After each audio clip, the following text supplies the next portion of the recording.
No, no buzz. Chesapeake's book club. Like a month ago, 2 months ago, I don't know. I read Maigret and Monsieur Charles. As you can see on the cover, it says the last Maigret novel. It's the final book that Simenon wrote of Maigret. I actually don't remember if I ever learned why it is. I think he just died, probably.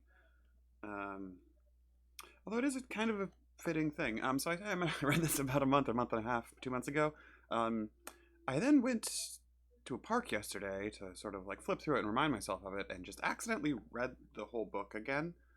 It's pretty slim. Maigret is extremely readable, in like both good senses of the word. It's like 165 pages, pretty generous, pretty generous spacing on the type, all that stuff. But yeah, like a novella. It's I don't know the exact word count or anything, but it turns out to be fairly fitting final novel on my reread. I think the first time through it, I was like, "This is good," and second time through, I was like, "This is good. This is good. Like this is good." I have a couple like specific things to talk about, but mostly sort of high level. It's good. Maigret is approached by a woman whose husband has been missing for a month and a little over a month. It's like a month and 2 days or something like that. February 18th to March 21st, I think, is the date given at one point. So, a month and a half, a month and a week and a half. And she's drunk, and he's like, I really don't understand her. Like, you should have gone to missing persons, etc., etc. He gets wrapped up in the case, but it's also framed by the fact that he was just sort of offered the like head commissioner position at the police judiciaire, the whatever. It's the classic. This inspector has been doing it for so long that he's getting his promotion, but he actually doesn't want to get the promotion. He's a detective, not an inspector. Sorry. And so it's like sort of reminiscing on his long career. And his unconventional, desire to be on the street, like hitting pavement and being interested in the individual people that he's investigating and that sort of thing. More so than solving the crime as such, which is is sort of incidental in basically all of the Simenon I've read so far. I think it does a good job of that. Brings in a number of folks. Miss Maigret gets a nice little turn. She's mostly, just still hanging out and, cooking meals that he doesn't come home to eat or whatever. But yeah, all around like a nice, nice atmosphere. Good economy of language, just all the stuff you like in a Simenon and a Maigret that I'm learning is really good. And his language is really solid a lot of the time too. So I had a couple quick notes. So I'm going to read little chunks and then talk about them as I am wont to do. I think I'm just started from, yeah. Madame Maigret glanced anxiously at her husband, as she always did when he was conducting a difficult investigation. She wasn't surprised by his silence or by his ill humor. It was as though, once home, he didn't know what to do with himself. He ate absent-mindedly, and his wife would ask with a smile, "Are you here?" Because his mind was elsewhere. She remembered a conversation between the two men one evening when they'd been having dinner together, at Dr. Pardon. "There's one thing," Pardon had said, that I find hard to understand. You're the exact opposite of a law enforcer. One might even say, when you arrest a wrongdoer, that you are sorry. Yes, that is sometimes true. And yet you take your investigations to heart, as if you are personally involved. And Maigret had merely replied, "Because each time I am caught up in a human experience. When you're called out to the bedside of an unknown patient, don't you feel personally involved too? Don't you fight against death as if the patient were someone dear to you?" And that's just, I don't know, I feel like that's a really good, um, probably incidentally, a really good sort of final note to have in a final Maigret novel, just like a really, really clear laying out of what is important to Maigret, which is to say, it is the job, but it's it's understanding the people, the understanding the people part of the job, and not the serving justice part necessarily, that like fundamentally motivates him as a character,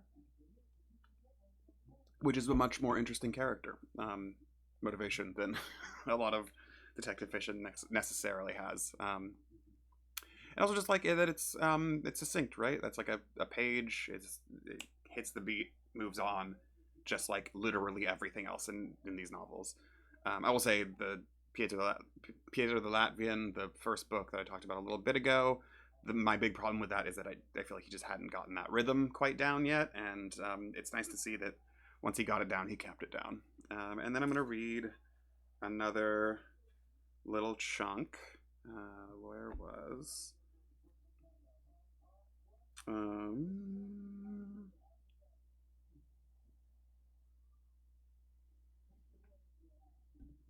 I think there we go. And then where am I ending? So this is a description of the missing person, and this is like page 129, 130 of a 164 page book. So spoilers, I guess. Whatever. Are you okay with that, B? Thanks. The lawyer was one of those people who retain a childlike quality all their lives and, because of that, are forgiven everything. In Gerard Sabine Levesque, this quality was a profound selfishness combined with a degree of innocence. Before his marriage, he was already leading the life he would resume a little later. In his law firm, he was the golden boy who was successful in everything. And in the evenings, when the fancy took him, he became Monsieur Charles. He was known in most of the nightclubs around the Champs-Élysées, but curiously there was no trace of him in Saint-Germain-des-Prés or Montmartre. He only hunted, so to speak, in a specific area, the classiest and most elegant. The moment they spotted him, the liveried doorman would say respectfully, with a hint of familiarity, "Good evening, Monsieur Charles." And for a large part of the night he'd be Monsieur Charles, an eternally youthful man who smiled at everyone and handed out generous tips. The hostesses would watch him, wondering if that night would be their turn. Sometimes he was content just to drink a bottle of champagne with one of them. Other times he would leave with the girl, but the owner didn't dare raise any objection. He was a happy man, a man with no problems. He didn't socialize among his own circle. He was never seen in the salons. He liked the easygoing hostesses, and when he spent a few days with one of them at her place, he enjoyed helping her with the day-to-day household chores. He was certainly not looking to get married. He felt no need for a live-in wife in his apartment. Which, that's brutal. um, just, I think the first time I read it, I just kind of went through it and was like, okay, that seems like, yeah, that sort of the summation of the sketch we've gotten of this man. And rereading it, I was like, whoa, bud, that guy just got roasted, and I didn't even notice it last time. Like, that is maybe that's not the hardest I've ever heard anyone go on anyone in fiction, but like, it's up there. Like, a happy man. He was a happy man. Just describing this man who just like religiously cheats on his wife and makes her feel like she is a non-person, that like all that he has completely alienated from all of his like his personal life, his business life. I think the thing that struck me especially on the second read through, or the first read through, I think I was kind of just having a lot of fun because it's like the the Faubourg Saint Germain and the Champs Elysees and stuff like that. A lot of like Proust places kind of just pop up here and there because from the 3 novels I've read of Maigret, that's not really the the neighborhood he tends to walk around in. That Simenon puts Maigret in. Whereas this was just like, oh, I know a lot of these names just from Proust, and that's just sort of a different vibe, which was kind of nice. And then the second read through, I was getting a lot more just like, there are these hints dropped throughout where people will be like, or like Maigret, and his second in this one is not Lucas, not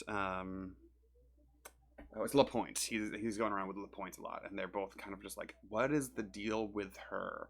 Like, and they both sort of admit to feeling bad for her, even though there's like she's an extremely suspicious character in certain ways. Like, she's drunk by the time she has breakfast, if she even gets to breakfast, sort of these sorts of things. The second time through, I was like, this is actually a really, really compelling portrait of a woman who has been trapped by the promise of luxury uh, and the reality of being isolated in a home where you are legally sort of bound to the owner in a way that if he doesn't care for you at all, can make you feel like you're a ghost walking around. Um, yeah, going through it a second time, I thought it was like a really sympathetic portrait of her that didn't cow into sentimentalism in any way, which I thought was like really impressive. So yeah, I kind of walked away from it initially being like, that was a lovely little detective story, and having accidentally reread it over the course of a couple hours last night, I came away from that being like, no, this is actually like deeply nuanced in its depiction of people and how it how they exist in the world and the sort of strictures that are placed upon them. Um, and I like that quite a bit. So yeah, Maigret and Montreal's pretty good. Maybe the best Maigret I've read so far, out of three, which is, you know, not exactly a it's not a percentage out of the 90 novels he wrote or whatever, but it's a pretty small percent. Anyway, thanks for not watching.